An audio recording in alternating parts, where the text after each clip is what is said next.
if it's Robert Plant's illegitimate love child from the shark in a hotel room, I don't care if he's writing the music and it's his illegitimate love child.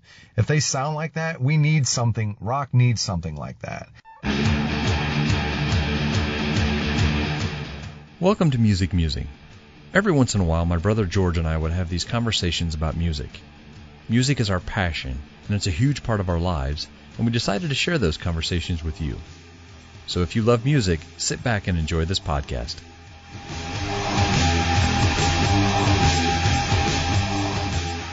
Okay, welcome back to Musing. Got my brother on the line. How we doing? Good. Holidays behind us. Solos. Ish. Yeah, exactly. Solos behind us. I don't know if that was, well, I don't know if it's behind us or not, but I think that was a marginal fail for me. I enjoyed the conversation, and Pete's always a pleasure to talk to. Pete Pardo of seaoftranquility.org. For those that don't know what I'm thinking, it's always a pleasure. The guitar solo thing is totally awesome. You and Pete both play guitar, so it was a little more invigorating for the two of you guys. But I had a blast, and it's always a good time. I just hate the fact that, I spent the next week after going, dang it, I missed this one. Dang it, I missed this one. Oh yeah, I mean, I even sent one. I think I sent one to him or both of you. There's a few there that I probably should have bumped Twisted Sister, and I told him I'm just going to leave it at that. Yeah, that's fine. I think we all voted that direction, but yeah, well. So I think today we're going to start a 5-6, we're not sure yet, part series of an ensemble. Yeah, I guess. Like I said, I don't. So what we're going to do is we're going to take the positions in a rock band and talk about it. We're going to, talk about what we think, fits in that position, what we think, is good in that position, what we think is bad in that position. And, when I proposed this, it was singer, rhythm player, rhythm guitar, lead guitar, bass, drums, and we have that illustrious keyboard player out there possibly. And right. I'm not sure how you feel about that yet, but I guess we kind of don't have to determine that right now. But I think we just kind of wanted to hit all the spots and talk about, the position itself, who's in it, who was in it, who do we like in it, who don't we like in it. That could be a slippery slope there. Oh, I know. Well, that's most. I think most of our podcasts could be slippery slopes. That's where you're probably that's probably the basis of most of our podcasts. Now that I think about it, I guess that's the basis of what we've been talking about for years. So True. I think we're going to start with singer today because, I'll just jump right in with what you kind of talked about before we got started was, front man singer. Right. Is it yes? Is it both? Is it, what's your feelings? I think there's a distinct line, and not necessarily, it doesn't mean a good or bad line. I just think that there are people that are frontmen that can sing, and then there are singers that obviously front the band because they're the singers. I mean, they have to be out front. Some people take the singing more important than the show, and some people take the show more important than the singing, so to speak. I don't really have a preference per se. This one is kind of more in my wheelhouse per se, because I've always been more about the performance, the singing, the songwriting, the lyrical part of and that's not to say that all the singers write their own songs either. But I've always been more of this line and rhythm section type of thing, where you've always been more guitar, obviously. But yep. To me, it's obviously a need. I mean, there are bands that do instrumentals, obviously, and there are even bands that I'm sure there are bands that don't have singers that pretty much do instrumental. I mean, obviously, not rock bands very not much. Too many. And then there are bands that I listen to that, the standard issue metal responses. I don't know what you got. I don't know. How can you tell what that guy's singing? Like screamo stuff or death metal or guttural or whatever. Even just regular metal. I mean, from the 90s, there was a lot of that. I mean, and it's funny. My response was, it doesn't matter.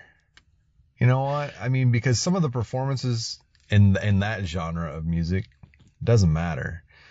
And I was told, back to Bash Country one last time, I always told people I don't really care what he's saying, and I would rather not know what the guys singing country are saying, because that's what turns me off to country music is the lyrics. subject matter. Yeah, because there's a lot of good musicians. I mean, amazing Absolutely. musicians. And good singers. And good singers, but the material. Well, I guess then what doesn't do it for you then? If you're talking about lead singers that okay, let's start with write your own music or the band writes the music and they're involved in it. What singers don't do it for you then? If you think that singers are the front men or singers are the kind of out front on the stage, which guys don't do it for you other than country? Well, yeah, I mean, again, we've always based this on a rock platform. The genesis of these is rock and roll, right. Of these podcasts. So, I mean, we always assume that people are listening for that mainly right. for that reason anyway. Right. I really don't have even country, I'll say that, but again, it was a subject matter, but I respect the singer position as much or more than anybody else in the band, because that's one of the hardest things, because you are the instrument. Yeah. You can't hide behind a kit. You have to hide behind a microphone. And if you suck, you don't make it. Yeah. You can flub your way through guitar or, flub your way through drums. I mean, if you can hold a rhythm or do some power chords or whatever, I mean, you can kind of fake it till you make it. If you can't sing, you don't. And that's always been kind of my thing. I've always enjoyed when they strip bands down, if bands do acoustic sets, if bands do, or to see a band live, because that's one easy way to tell if there's auto-tune or if there's anything else going on. And that's suck. more recent, right? And that's more recently. But I've always had a little more respect for, and I say that half tongue in cheek, because I mean, you can't, obviously, like Steve Vai, you can't fake guitar work. But I mean, if you're a garage band and I've always said this: Kurt Cobain was a horrible guitar player. Right.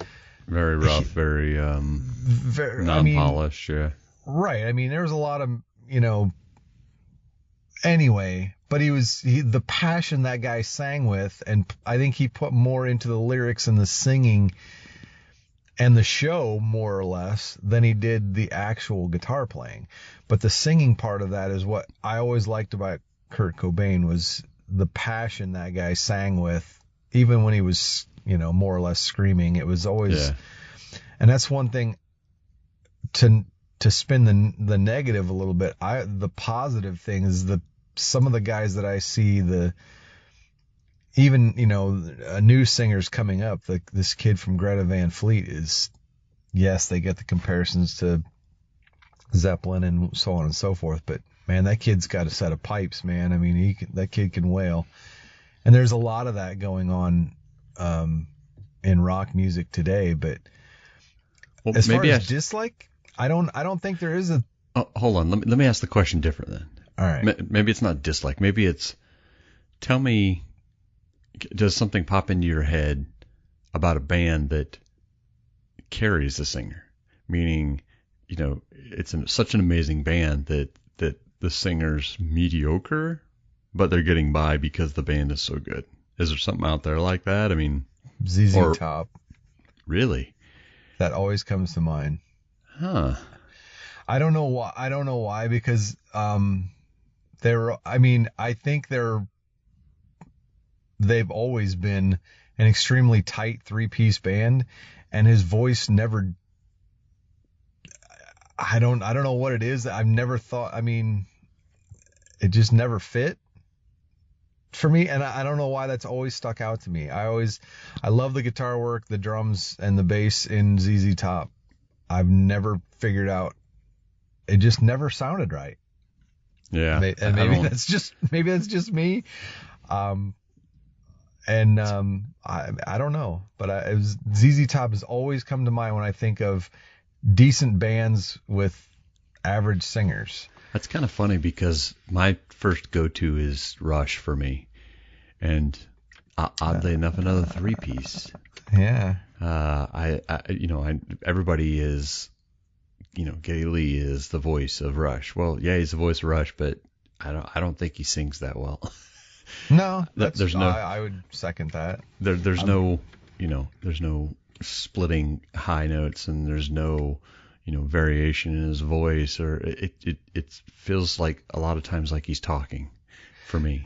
It's a very distinctive sound, nasally, high-pitched sound. Yeah. Yeah, but I don't want to confuse distinct with good.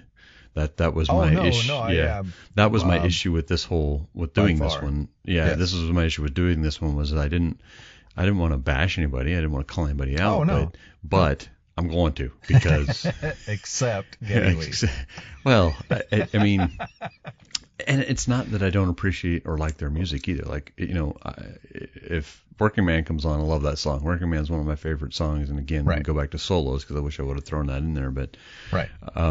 But I just, if a Rush song comes on the radio, that's the first thing I do is cringe and then kind of wash it off and go, it's Rush. I know their place in music history, and I certainly dig their songs, and the musicians are amazing. Nobody can deny Neil Peart. We'll get to him when we get to drums, but I'm sure.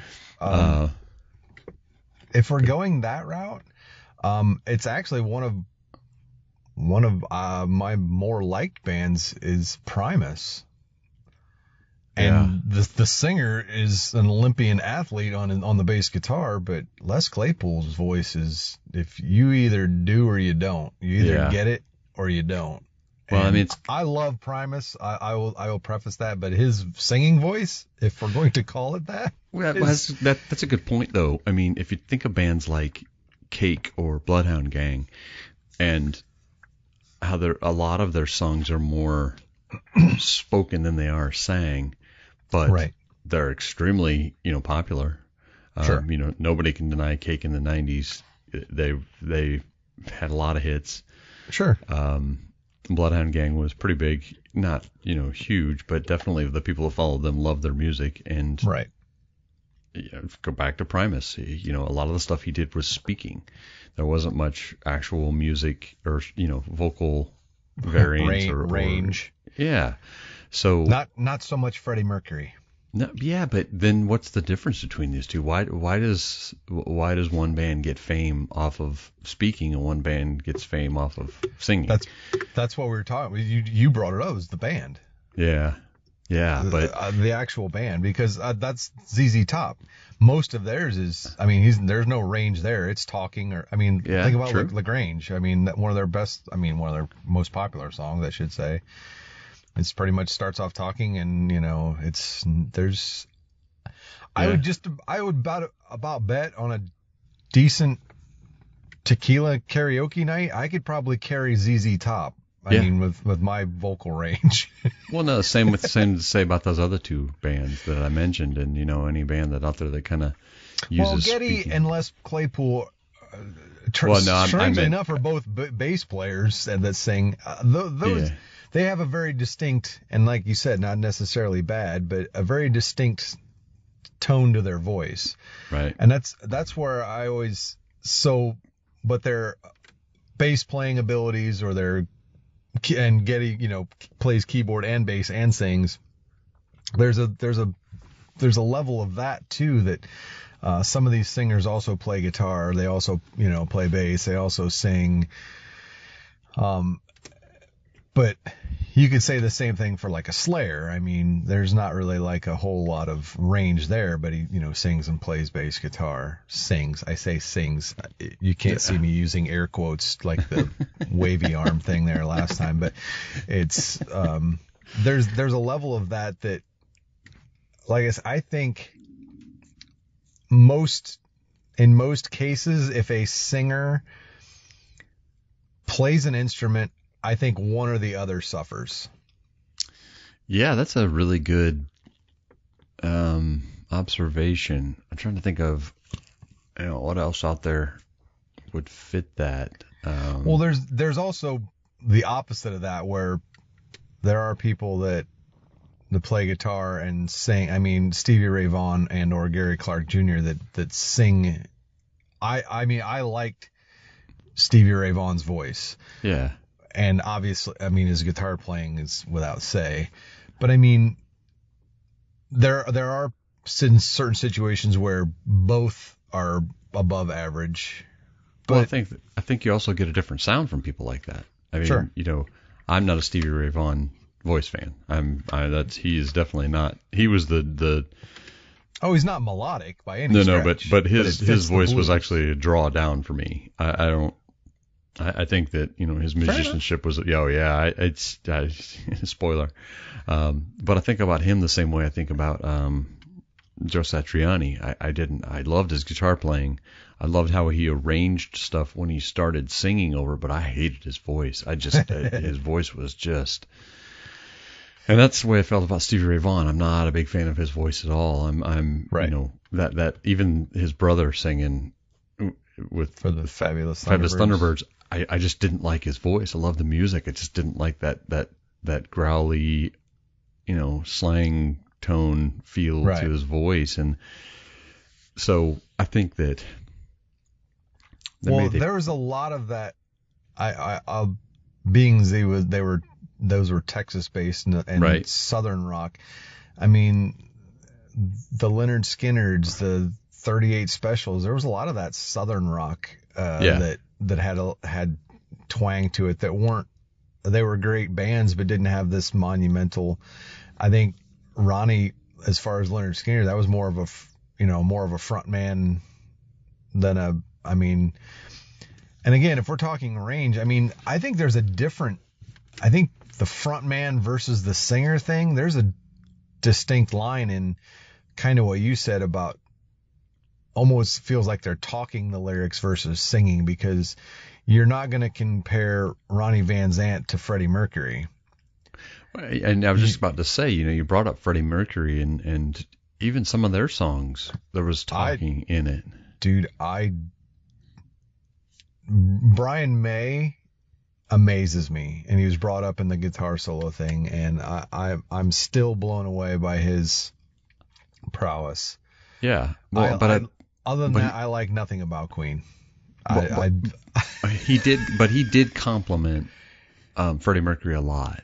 That band worked as a product of its pieces. Yeah, exactly. And Freddie Mercury was an amazing, talented singer. He had an incredible range. I cannot stand the sound of his voice. I do not like it. And I mean, there are probably people cringing or turning the podcast off now. I apologize, but no, but I think that's why we put, I don't know if you've heard those recent commercials on the radio where they play a singer just singing the vocals. We were talking about this with no backing vocals. And, that people have done it for fun on like YouTube and stuff and pulled out the music behind it and how bad some of the singers are without the music behind them. But every time that Queen one comes on, I'm like, man, I'm so glad there's a band behind him. I love Queen. I like his voice. I know you don't, but I don't. Yeah. But you're right. That band had to be together. He can't sing a cappella. I think I don't know which one of us brought it up. It may have been Pete, it may have been you, maybe even been me. And I think it was Pete that said, I think last time, we're at a stage in American music. There is a game show or a show on television now where people sing with a mask on and you can't tell who it is. Because it's so mediocre and streamlined. That hurts my soul. We don't know who it is. They're wearing a mask. We can't even tell the difference between anybody that walks. Oh, it sounds like somebody. No, because like you said, if Freddie Mercury walked out there, or if any one of Ozzy Osbourne, if Ozzy walked out there, if Bon Scott, if Robert Plant walked out there, it doesn't matter if they got a mask on or not. You know who's saying. Yeah. You know who's singing. No, I think it will kind of swing in that direction, because I think what attracts me most to this conversation was the standout voices, the people that have made their career on a voice. And I'm not going to take away from the bands. We just mentioned a couple of them that have very distinct voices, but even bands like Tool, where it's hard not to tell when Maynard's singing, because it's Maynard. I would put Maynard. He's getting a little bit up there now. I mean, I'm sure that some of the ranges, or maybe some of the anger is gone. Maybe not. But even bands like Boston and. But you didn't, again, like you said, you put that person behind a mask. You put Delp behind a mask. Yeah, no. Everybody's going to know who that is. Well, I think we're dumbing the culture down to this, that's just good enough, this mass-produced trash that's coming out now. And I know that's mainly pop music that they're doing because, but guys like you said, but even newer guys like, that band Royal Blood, go ahead. Like Brent Smith from Shinedown. Yeah. When you take the band away, the guy can actually sing. I mean, if you've heard their version of Simple Man, the guy can sing. Yeah. The acoustic version with no band behind him. The kid from Royal Blood. I mean, like you just started to say. Well, I kind of actually was going the opposite direction. I kind of feel like those are rock guys playing rock music. I feel like they're almost sliding into that pop feel. Yeah. That a lot of rock bands today are starting to sound semi-alike, even from the last couple decades. If you put somebody like the kid from Royal Blood, or from Stained, or from Shinedown, and Seven Mary 3, even I love his voice. He's got a little bit of a different feel to it. But if you put those guys next to each other, there's not as much separation as there was in the 60s, 70s, 80s. No, and I think that's why I mentioned him earlier. Like a Greta Van Fleet stands out so much to today's standards. Yeah, what do you do with that? I mean, you almost have to pigeonhole him as a Zeppelin-esque band, because not many people can sound like Robert Plant. Well, and when you do, they're going to immediately put you in that. Like you said, they're going to pigeonhole you in that. But then what do? You can't really write your own music. If he started a country band, no, seriously, it would work. But seriously, think about it. I mean, he's got an amazing voice. If he sang country and there was country music behind it, I don't think it would stand out any less. But people would probably still compare him to Robert Plant and go, "Yeah, that guy should be doing rock." Exactly. That's the comments that you would be getting. Right. But I guess just continue riffing off that. When you look at bands like Black Sabbath and AC/DC, who it's almost like they tried to find something that stood out. Yeah. And even when Bon Scott died and they picked up Brian Johnson, they picked up somebody who was extremely unique. Yes, but extremely unique in his sound. Very different, but same feel, yeah. So, why pick that guy? Why pick that different person? Why pick that guy that can do something different? Well, as your front man. We actually did a podcast on that.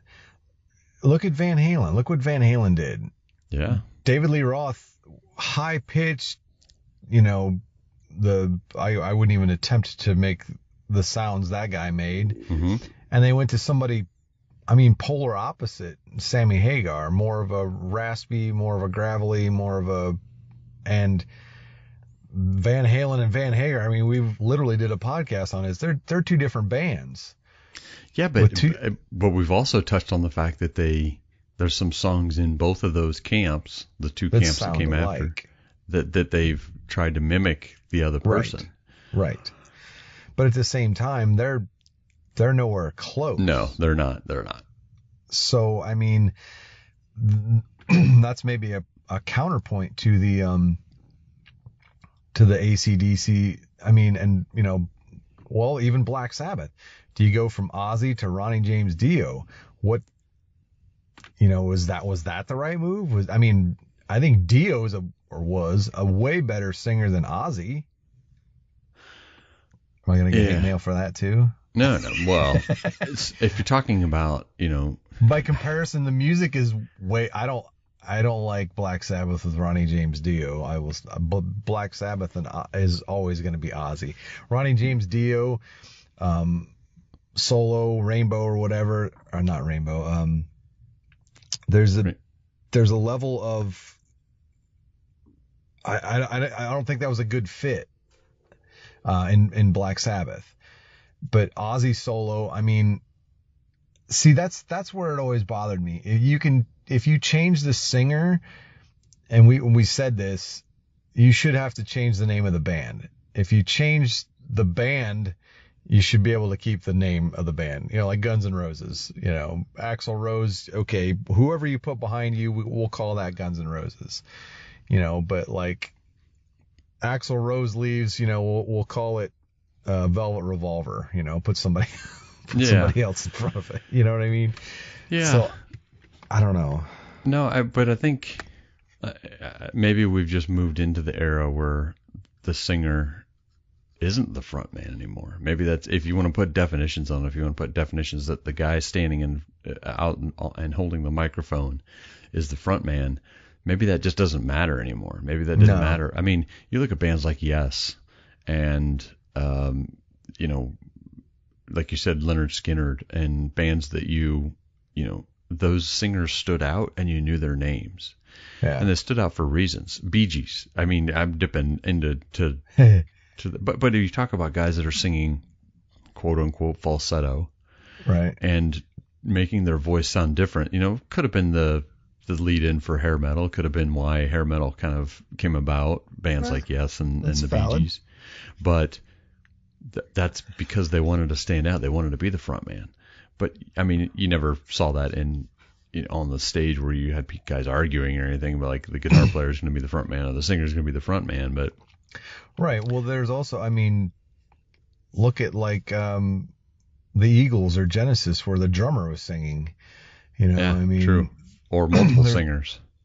Right, or multiple singers, right. The Eagles, pick one. They literally all sang and wrote, and played. And had solo careers afterwards where they sang. Right, successful ones.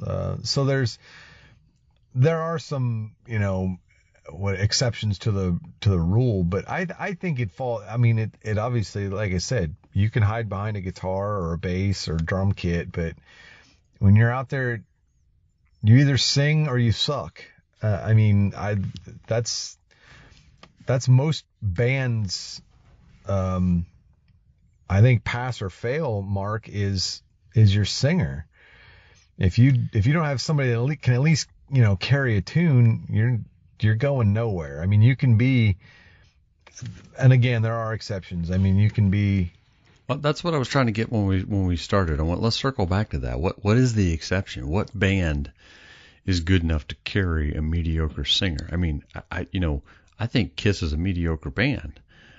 Paul Stanley can sing. He's got a decent range. He can keep in tune.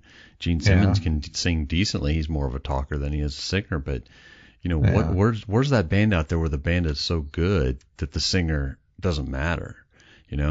See, I don't. And help us out, listening crowd. But I think I'm proving your point. It works that way. That's what I say. I think I'm proving your point. Yeah. Is that exactly. You don't have a band if you don't have a singer. And exactly. Are we putting that much weight on it? You have to. Unless you're you literally have to have either, and we also did a podcast on, you either have to have a gimmick, i.e. Les Claypool, or you have to have somebody that can carry a tune. I mean, there's no way around. If you're going to be a rock band, I mean, because I don't see it as possible to have a rock band with someone that's incapable of at least singing a little bit. Yeah, I guess. And then that kind of brings me around to the other question is if that's the case, if we're putting so much weight on the singer, I guess a guitar player, that hurts to say, if we're putting that much weight on the singer, are bands like Greta Van Fleet, or I don't know if you remember Rhino Bucket from the 90s, who had, the guy sounded a lot like Bon Scott. Right. Are those bands, should we discredit them because they're technically ripping off another band? Absolutely not. No, I mean, you can't. You take what you're given, and I mean, I'm sorry, but if I had a voice that sounded like Robert Plant, I would be making money using my voice. I'd absolutely no fault. I hold nothing against them until they do a Zeppelin cover album. I mean, but even then, exactly. If somebody's going to pay me, if I sounded just like Freddie Mercury or Robert Plant, and somebody said, "Hey man, we want to," Adam Lambert, this kid was on American Idol or whatever, and he's touring with Queen, right? Because of his vocal range, he's the only one that can sort of cover Freddie Mercury, right? So I'm sorry, I'm cashing that check. You know what I mean? Okay, but cashing the check, and us as listeners, do we give them more credit? Do we give them less credit? Do we stop listening to them because of ripping some? Go back to the old discussion of the early '70s stuff where they're ripping off the blues. There was a lot of stuff on early Led Zeppelin albums that was really close to basically stealing blues songs. Right, but I don't think Greta Van Fleet is ripping off Led Zeppelin just because he sounds like Robert Plant. But if you've listened to the music, it's no different than a lot of the bands out today. I mean, you can put it up to Mumford & Sons type stuff, and it's gonna, it's gonna hold water. But do they make it if it's not with him? I mean, do you put a singer like? No, you just made my point again. But absolutely not. But do they make it with a singer that can sing amazing but just doesn't sound like Robert Plant? Nope. That's my issue with it. That's where I feel like they're taking away from. Well, I don't think it's taking away from, though. See, that's my difference. I think it's more of a like where they have to. You use what you have. I mean, you can't fault them because the kid sounds like Robert Plant and they're playing music that sounds kind of like Led Zeppelin would play. Kind of. Whoa, hold on. Well, okay, that sounds exactly like Led Zeppelin would play. Only if these kids, even it's eerie. Look, kids that young. I'm not it's gonna eerie. deny it, and that's why I brought him up. Even if Jimmy Page was writing the damn songs for him, I don't care. You know what I mean? Because we need that. We need something. Music needs something to talk. Rock especially needs something to talk about. There's so much crap out there right now, and pop music and country music and every genre. I'm not even. Rock is not. No.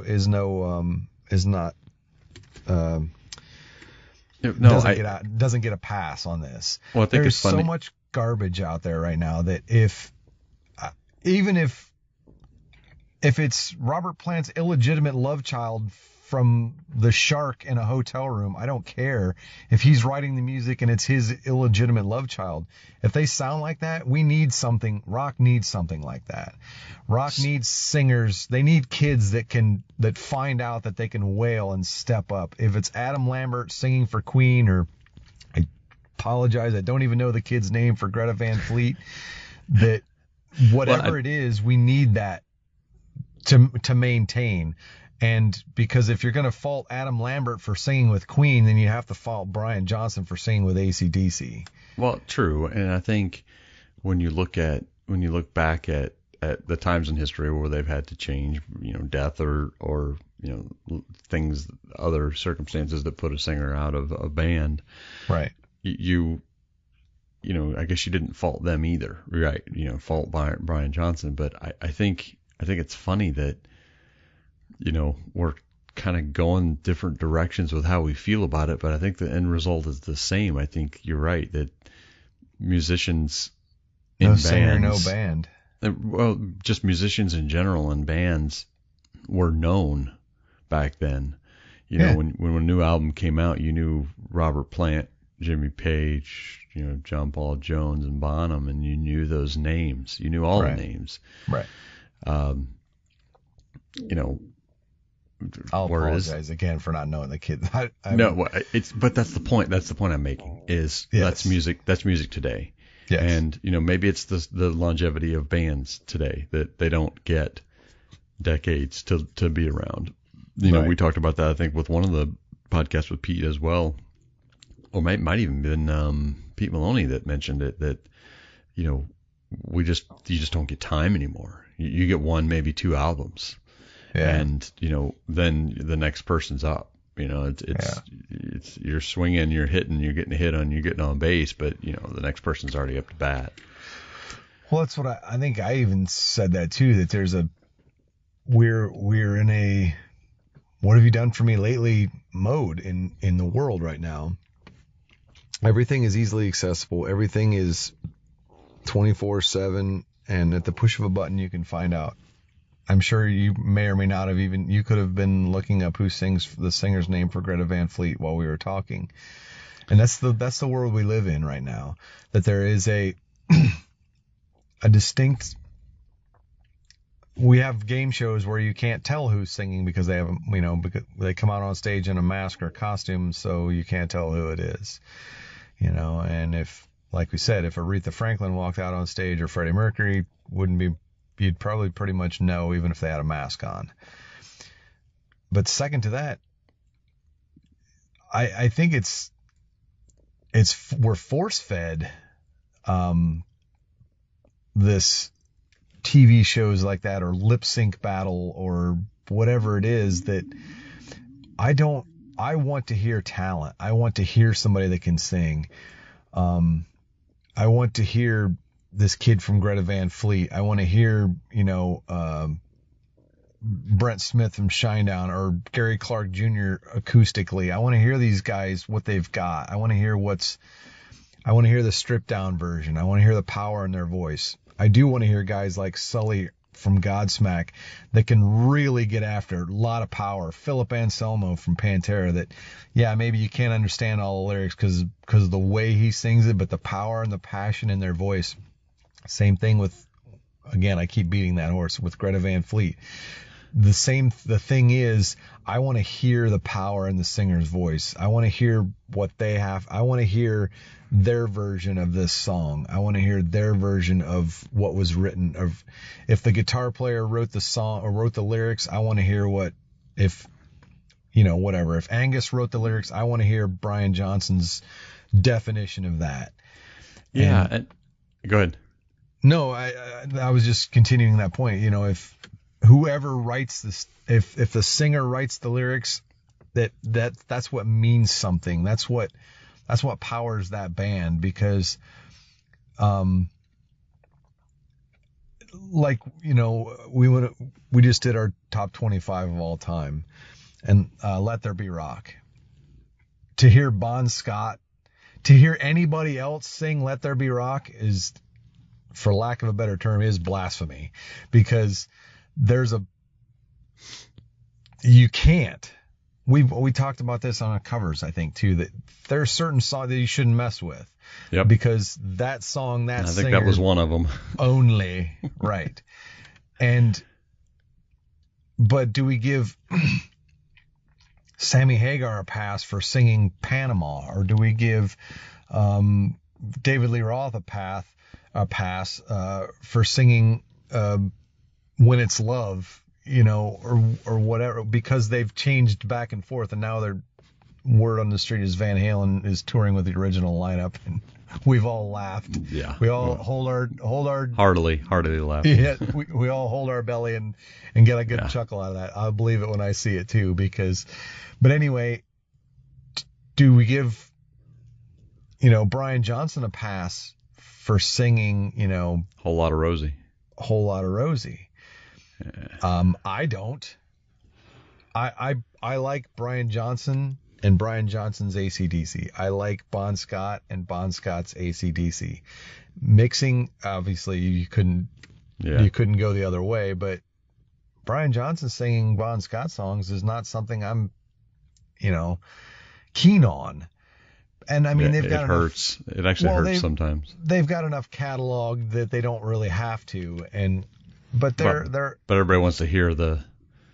Right. Everyone wants to hear a whole lot of Rosie and TNT and all those, and when they go to concerts, so. Right, but you go to see, Van Halen with David Lee Roth back in front, and David Lee Roth, I mean, couldn't carry a tune in a bucket now.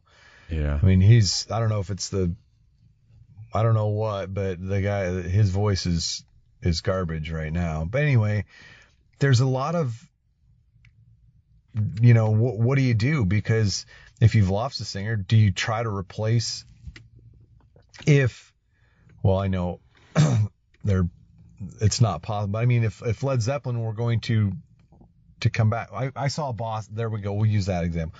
I saw Boston a few years back, and obviously Brad Delp is gone. Mm-hmm. So they've got another guy and another girl, literally for some of the high notes and stuff, singing to accommodate. Does a band, when they lose a singer, if the band is established, do you try to find a suitable replacement, i.e. Adam Lambert for Queen? Do you try to find something that's, because Queen, once Freddie Mercury died, Queen didn't do much. Well, but does that circumvent your earlier rule of if the singer goes away, the band needs to change their name? That's exactly what I'm talking about. Yeah, but do you accommodate? How do you accommodate that? Do you go on? I know it's Queen with Adam Lambert. That's at least valid, more so than calling it Van Halen. When Sammy Hagar's singing. If you want to go that route. And I think that goes a long way now that we're kind of tying it up a little bit. That again, it pains me as a guitar player to say stuff like this, but I think the singers, at least up until recently, make the band. And, a lot of examples over history, time, whatever. You can look all the way back into like Elvis, he's got a distinct voice. Did he have a band? Maybe. I don't know, but if you look at any band, all the way back from that time frame up, and the singer is what makes them stand out. The singer is what sells that band. And when the singer goes, what what decisions do you make? Like you said, but let's be honest. Pre 1981, when MTV came out, right? What did you hear? Exactly. You heard the singer. You didn't see him. Right. You didn't see the. Well, I mean, yes, they were on TV and and so on and so forth, but for the most part, if you bought an album, you heard the singer. Yeah. Yeah. I mean, and then you heard, well, wow, it was about the sound of his voice, the sound, or her voice, the sound of the voice, the sound of, and then like, wow, the music is really great too. And I think that's, and back in the day, 50s, 60s, 70s, even 80s, if you didn't have it, you didn't have it. And even hair metal bands, you had to have a pretty talented singer, because the band behind it was, three other drunk dudes usually, that they threw together. But there were some flashes of brilliance in hair metal too. I mean, there were a lot of great singers. Yeah, but you had definitely, like you said, MTV kind of changed what made it. Right. Even down to the point where, you have to have the look if you're standing in front of the band now. Not just the voice, but the look too. Right. And, bands that may have made it in the 60s and 70s went really far. Yes. Didn't make it in the 80s. They had an album or two, but they didn't move on because, I'm not, picking on anybody, but, Cinderella, if you put, the lead singer of Cinderella in front stage, yeah, he's not an attractive gentleman. But I like Tom Keefer's voice a lot more than, Bret Michaels. And that's what I'm saying but Bret Michaels was pretty. He was. He's a pretty man. He was. But that's Let's that whole do this. mentality. Would you changed. rather have Bret Michaels fronting your band or Meatloaf? Yeah, right. Exactly. So. And Meatloaf can outsing 90% of the people. Yeah, in that genre. I wanted to jump back real quick before we get too far into it or away from it. Is you mentioned something about not being force fed music and everything nowadays, and I think that goes a long way with what we're talking about with the singers and being the lead. And we're still force fed by the radio. Well, the radio still tells us which bands to listen to, and let's dive back into pop and say, that yes, all these pop musicians, all pop singers can go on a show and you can't tell which ones, even, you got to put a mask on and people got to guess. Right. Well, rock kind of fell into the same thing recently, and you're looking for that outlet. You're looking for that open feeling of something different. And, I still listen to the podcast, All Songs Considered, and they feature new music every week on Friday. And a lot of it's singer-songwriter stuff. Some of it's rock, some of it's country, some of it's pop. They're very diverse in what they pick, but those are bands that stand out. And they're singers that sound amazing, but you're never going to hear them. Or if you are, it's going to be 6 months down the road where they've, been pushed so hard on the radio that you got to listen to them. So what defines that push then? Because we had, like in the 80s, late 70s, there was corporate rock. Right. But you had Steve Perry, you had Brad Delp, you had Paul Rogers, Beckham. You had these amazing, decent bands with amazing singers. You had this plethora. You had Foreigner. You had these great bands that were with great singers. Was that when was that the best time? But at this point, I'm so sick of hearing "Don't Stop Believing" on the radio. Steve Perry, undeniable, but stop. Yeah. Is it force fed? Do you think it can get force fed to the point where you're like, I'm tired of hearing Queen. I don't like Queen because I'm tired of hearing it, or is it because I'm tired. Diversity. I don't like Journey because I'm tired of hearing it. Well, and there's not enough diversity, and I think we went back and forth about the radio being something that, in my opinion, radio killed the radio star. I think radio needs to become obsolete in the first place, but we've talked about that before. Yes, but I think that might have to be an upcoming podcast. Yeah, I agree. But I think until that actually happens, it's still going to be the money. It's the companies are going to still follow the money where it goes. And right now, it's a very apathetic attitude towards music. It's whatever's got a good beat and it's catchy is going to get played on the radio. My son listens to 21 Pilots, and I like a lot of their stuff that comes out, but it's very formulaic. It's very, his voice stands out a little bit, but not enough for me to think that that's an amazing band. And I think it's more of its uniqueness more than its greatness.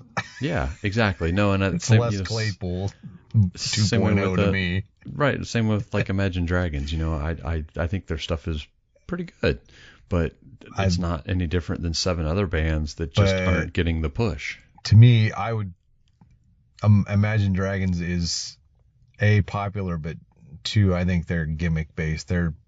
If you put them on a stage acoustically, their music doesn't work. Well, I think there's a myriad of bands today that I would say probably 80% of them that if you if you strip them down. But it's weird too, because I think standout singers that are solo artists are different. I think that they're there for a reason. Oh yeah. Like I saw Pink do a concert where she came out there with just a couple acoustic guitars and sang. She's amazing.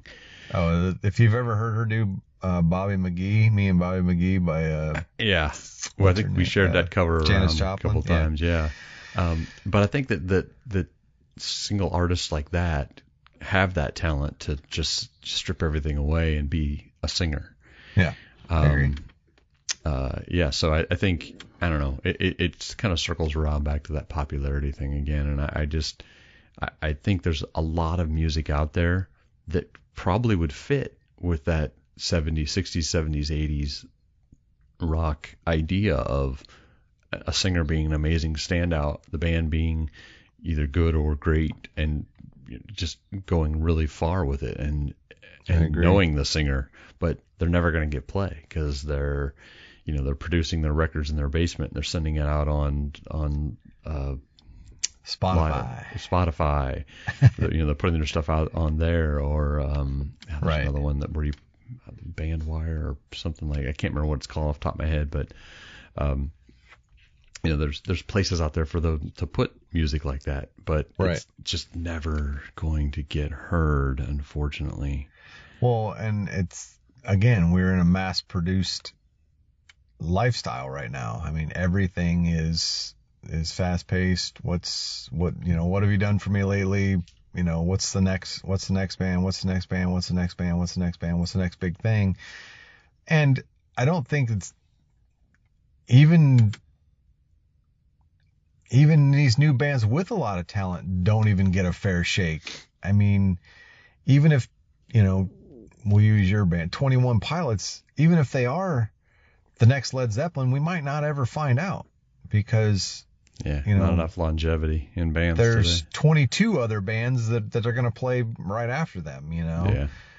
And it's a muddy situation right now in rock and music in general, but this whole thing, I think, is based, to tie a bow around it, that I think the singer is obviously as or more important than, because you can play music, but if you can't sing, I mean, you can even write music, lyrics and so on and so forth, but if you can't sing them, if you don't have a way to get them out or get your point across, I think it's an automatic fail before it even starts. Yeah, I think I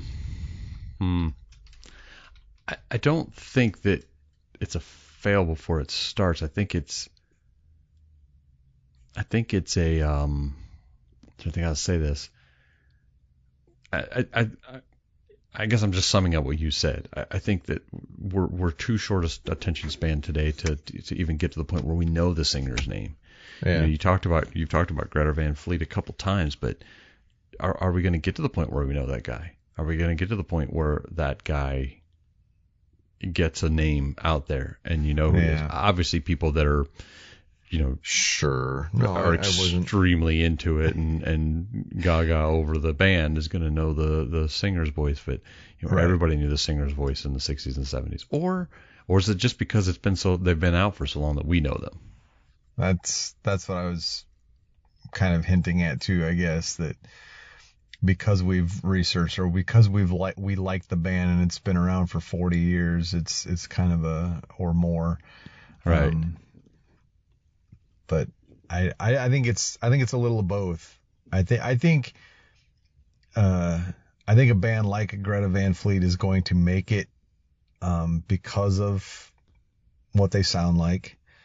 Right. And we will eventually know that kid's name and I'm gonna Google it as soon as I get off this. But to me, the bright spots are fewer and further between.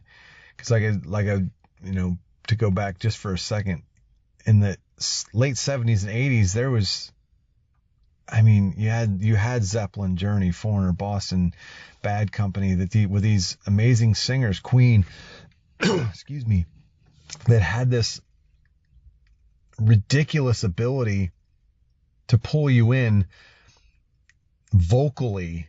And then, once you heard Robert Plant, you're like, man, this is awesome. Then you put the headphones on, then you hear the rest of the band. You're like, oh, wow, this is what I want to listen to. Same thing like with me, with Boston.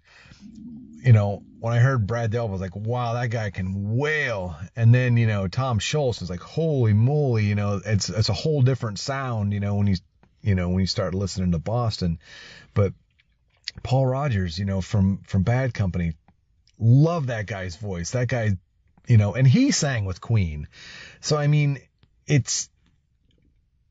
I don't know if people aren't trying or it's easier to get fame because of the mass production nowadays, but I don't think you have to be nearly as good to get recognized. And I think bands like Greta Van Fleet, for the last time, stand out because they're so different from what's out, but they're so like what we're used to. So yeah. I think they get that, they get a little bit, they get a book shoved under their pedestal. So they're just, a notch higher than the rest of the sea of masses, because guys like you, me, and people that listen to this podcast are looking for that feel again. They're looking for that feel of, man, I want to put the headphones on and listen to this whole album at full volume and just take this in. And that's very few and incredibly further apart nowadays. Well, and maybe we're just dinosaurs too. Maybe we're the only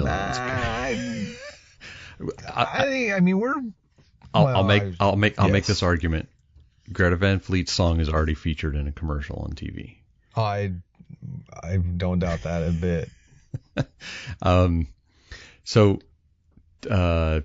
again, I don't want to fall into the top 5, top 10, top 1 attitude, sure. But do you have one that just vocally is your wheelhouse? Brad Delp. Yeah, I guess I probably could have guessed. But strangely enough, I appreciate. I've always been more of as far as just pure singers, Brad Delp to me is the high watermark. Yeah. I like the passion. I like guys like Sully Erna, Philip Anselmo, even like Randy Blythe from Lamb of God. I don't get how they do it or why they do it, but the passion with which that comes out, and maybe some of it's the aggression. I've always been a little more towards the heavier side. I like singers that feel more than they sing. Yeah. Bon Scott. I was just gonna say you just named mine. I was gonna tell you mine, but you just named it. That's why I like Stevie Ray Vaughan's voice, because between his singing and guitar playing, his soul fell out on stage. There are guys that do, and guys that can, and guys that play the role.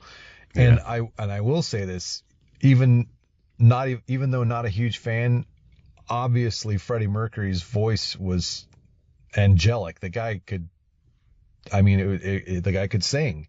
Mm-hmm. There are people that move me, because of their performances, because of the passion that they put behind it. And I think some of that plays into the level of, they might not be even the best singer, but what they put into it makes them better than somebody that just mails it in, i.e., like you said, if I'm listening to Kiss, I would rather hear Paul Stanley than Gene Simmons, but I like the songs Gene Simmons sings better because, right. I like Deuce better than I like, pick one. I was going to sing Beth, but I know that's Peter Criss singing that one. But anyway. God of Thunder over Detroit Rock City. Exactly. I think Simmons actually sings part of Detroit Rock City, doesn't he? Maybe. I think they go back and forth. Yeah. But I think for me, as far as pure singers, yes, it would be Brad Delp. As far as passion, I I told you 3 of my heavier version. I mean, like a low, medium, and high as far as Sully Erna, Philip Anselmo, and Randy Blythe. Those guys are like, Godsmack is like radio play. Pantera is like, we can probably put a couple of their songs on the radio, and then Lamb of God is, you have to see them in concert. You're never going to hear them. Yeah. But. Well, maybe on that Sunday night metal show on the local rock station. It's not even and then singing is not even something I would consider what Randy Blythe does, but it fits that it's a necessity, and he's definitely a unique sound, obviously. I mean, there's guys that sing guttural or growl or whatever you want to call it, but I'll tell you what, let me segue that into the parting shot, because you forgot about that. No, you didn't forget about it. You trying to forget about it. I got you on this one, because you just went right to the bottom, and I'm going to go right to the top. So I'm going to throw a voice out there that it's a little specialized, and a lot of people aren't going to know it, but you and I kind of lived through this era. So King Diamond. Hate it. Come on, man, it's distinct, and it was a good band. Absolutely, instantly recognizable. Can't stand listening to it. That high pitched shrill, I can't.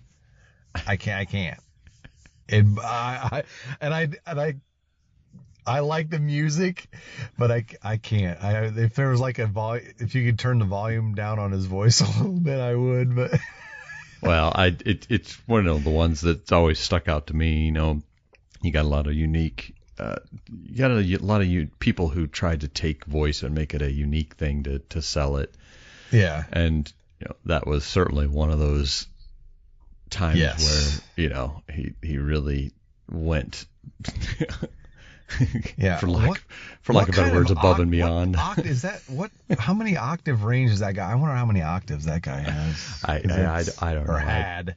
I would wager large dollar amounts he probably can't do that now, but he's sold a lot of albums. Oh yeah. And had a huge following. If you're just asking me point blank as a parting shot, I can't stand it. I wouldn't even say hate. It makes the hair on my neck stand up in a bad way. I just thinking about it. It's like fingernails on a chalkboard, bro. That one I can't do. And again, the music isn't that bad, and you may or may not. I have actually given them more than one shot. I've like tried. I was like, man, King Diamond, because I like the music, but boy, when that guy gets into it, wasn't there a band recently that the guy kind of sounded like him too? I'm trying to think. I don't know if that's possible, but something about a thing called Love or something. Darkness. Yeah, Darkness. The Darkness. Was it The Darkness or Darkness? Yeah. Regardless, I think they tried, pulling Greta Van Fleet on King Diamond. So yeah, well that one song. I Believe in a Thing Called Love. There you go. That song, I laugh every time that song comes on, because I think that was like a middle finger to like every genre of music, especially rock and like hair metal and everything. And I thought it was a brilliant song.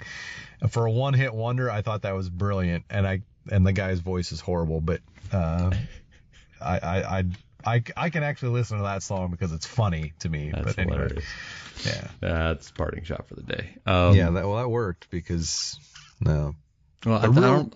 Go ahead. Real quick, you said Bon Scott. That was your singer. That's the one that's your go-to guy. I think it's because of. I mean, first it goes back to passion, kind of what you said about Stevie Ray Vaughan. I think he sings every song with and just unadulterated passion, but he has a range, like Ride On. When you listen to the song Ride On, he puts that mood into that song. It's a slow song. It's a bluesy, slow jazzy song, anyways. But he takes his voice from Let There Be Rock and still does a song like Ride On or Rhapsody in Blue. And I love the diversity of his range, but he still puts the passion in it no matter what the song is. Yeah. I think the song I always think of when I think of his like range is the song High Voltage. It kind of like marries along and then it explodes, but I that's one of my favorites. But and there's songs where, you know, when he runs out of breath, you know, in a recording, you know, like runs out of his range. I think that's the passion I'm talking about. And obviously I'm a big fan of Bon Scott too, but I just think that there's certain guys that get it and certain guys that don't. And it's, again, this has been fun for me because this is more in my wheelhouse than I love the instruments and the band itself, but the singer songwriters and performers are something that I always picked out first rather than the instruments. So yeah, and you may, you know, I think we'll both probably struggle in like bass and drums area only because we're just not familiar with it. But I think they're still going to make for good conversations because absolutely. You know, we're going to pick each spot and we're going to pick it apart for us. But sure, you know, there's people out there that you know, that the singers is the only thing. Right. Or the singer is nothing, and they're going to get something from this. So I'm looking forward to kind of sealing it up, and I guess as we go, we'll make a decision whether it's a 5 or 6 part series, whether the keyboards are going to fit into us or not. But I think, well, at this point we may. Well, go ahead.